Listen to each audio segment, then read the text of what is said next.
తన ప్రాణాలే నీవని హర్మేచగా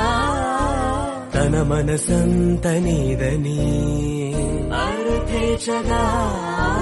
తన వలపంత నీకని కామేచగా అవధులు లేని ప్రేమకై మోక్షేచగా మూడు ముళ్ళతో 7 అడుగుల అగ్ని సాక్షిగా ఇద్దరం ఒకటిగా మారగా